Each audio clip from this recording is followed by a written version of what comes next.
இயற்கைக்கு வணக்கம்.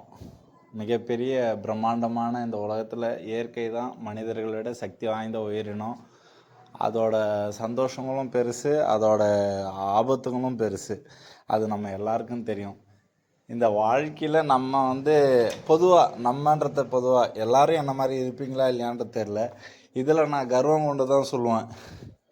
ஏன்னா விவேக் அடிக்கடி சொல்லியிருக்கிறாரு, நிறைய அவர் இயற்கையை அவர் இறந்துட்டார். இன்றைக்கும் அவர் ஞாபகார்த்தமாக நிறைய பேர் மரம் நடுறாங்க.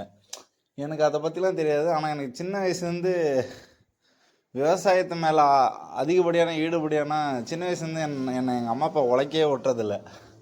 ஆனாலும் அந்த சுற்றுச்சூழலில் இருக்கிறதால விவசாயம் என்னை விடமாட்டுக்குது. விவசாயம் என்னை விடமாட்டுக்குதுன்றதை விட நான் போய் பயிர் வச்சு சாப்பிட்டு அப்படிலாம் ஒன்றுமே இல்லை.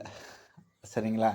மிகப்பெரிய சந்தோஷம் என்னன்னா, நான் சின்ன வயசுலேருந்து தெரிஞ்சோ தெரியாமலோ ஒரு விதையோ ஒரு கண்ணையோ நோண்டி நட்டு அது முளைக்குதான்ற எதிர்பார்ப்பில் நான் பெரிய சந்தோஷப்படுறதுல நானும் ஒருத்தன் தான்.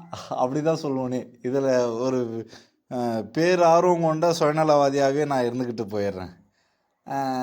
எப்படா நான் ஒரு கேப்பில் நம்ம ஃபெயிலியர் ஆகி நம்ம வீழ்ந்த கேப்பில் ஒரு மிகப்பெரிய ப்ரெஷர் டென்ஷன்லாம் நம்ம மண்டைக்குள்ளே இருக்கும் தெரியுமா? நம்மளுக்குலாம் ஹார்ட் அட்டாக் தான் வரும். நம்ம அந்தளவுக்கு டென்ஷன் படுறோம், கோவப்படுறோம், நம்மளுக்கு டைம் சரியில்லை அப்படின்லாம் நினச்சிட்டு இருக்கிற நேரத்தில் என்னோடய விவசாய இடத்துல, என்னோடதுன்னு இல்லை இந்த உலகத்தோடதில் என்னை அர்ப்பணித்து பிச்சை போட்ட எங்கள் அப்பாங்க நேரத்தில் தான். சரிங்களா? அதில் யதார்த்தமாக நான் எந்த யோசனையும் இல்லாத ஒரு ஃபாரஸ்ட் ஒரு உமன் போகக்குள்ளே ஒரு காட்டில் போகக்குள்ளே அவங்க சொன்னாங்க இந்த மாதிரி செடி ஃப்ரீயாக தராங்கன்னு. நான் போயிட்டு ஒரு 1000 தேக்கன்று வாங்கிட்டு உடனே நீ உன் சுயநலத்துக்காக தான் அப்படின்லாம் சொல்லாதீங்க.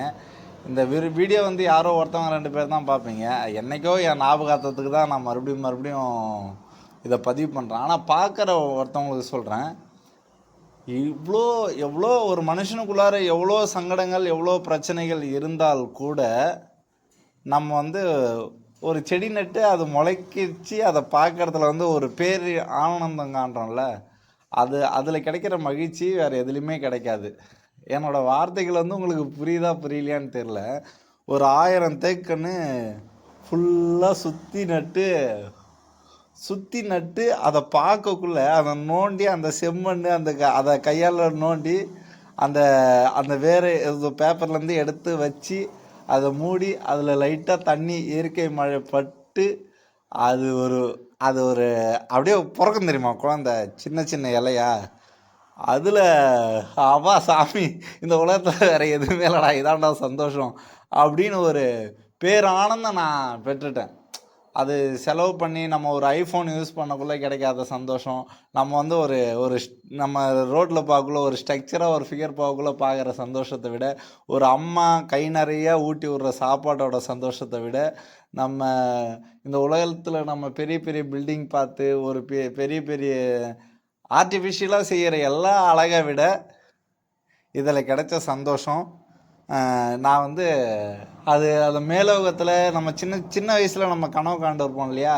மேலோகத்தில் மேகத்துக்கு நடுவில் நம்ம பறந்து அங்கே நிறையா உயிரினகம் பச்சை இந்த டிஸ்னி சேனலில் வர நேச்சரை நான் அனுபவிக்கிற மாதிரி இது என்னோடய கற்பனைக்கு இது எட்டாதது தான். ஆனால் அந்த 1000 கண்ணை நட்டு இந்த இந்த விவசாய இடத்த பார்க்கக்குள்ள ஒரு பெரிய சந்தோஷத்தை நான் காணினேன். அதுக்கு உதவி பண்ணது யாருன்னா, முழுக்க வேலையை நான் செய்யலை. நான் அந்த பேஸ்மெண்ட்டு அதை உருவாக்கி அந்த ஸ்ட்ரக்சரை உருவாக்கி அதை கொடுத்தேன். அதுக்கு பாடுபட்டது பாபண்ணன், அந்த காடை ஓட்டுறவர். அவருக்கெல்லாம் என்னோடய மனமார்ந்த நன்றி. இந்த செடியெல்லாம் வரணும், ஏன்னா நான் கிட்டவே இருக்க முடியாது. இந்த நன்றி நான் அவர்கிட்ட ஃபோன் பண்ணி தெரிவிக்கலை. இந்த பிரபஞ்சத்துக்கிட்டையும் என்னை படைத்த கடவுள்கிட்டையும் அவருக்கு நான் நன்றி சொல்கிறேன். நான் என்ன காசு கொடுத்துருந்தாலும் நன்றி சமர்ப்பணம் அவருக்கு தான். அதனால் அவங்க எல்லாருமே நல்லா இருக்கணும். அப்புறம் அந்த கொட்டாவும் பார்த்துட்டு நான் பெரும் மகிழ்ச்சி அடைஞ்சேன். சந்தோஷம், நான் நிம்மதியாக இருக்கிறேன். இதை பார்க்கக்குள்ளலாம் நான் பெரும் நிம்மதியாக அடைகிறேன். நான் இதுக்கு முன்னாடி தேங்காய் மரம் நட்டுருக்கேன். எல்லாத்துலேயும் சின்ன சின்ன சந்தோஷம். ஆனால் ஒரு 100க்கு மேலே பண்ணக்குள்ளே ஒரு பெரிய ஆனந்தம் வருது. தேங்க்ஸ்.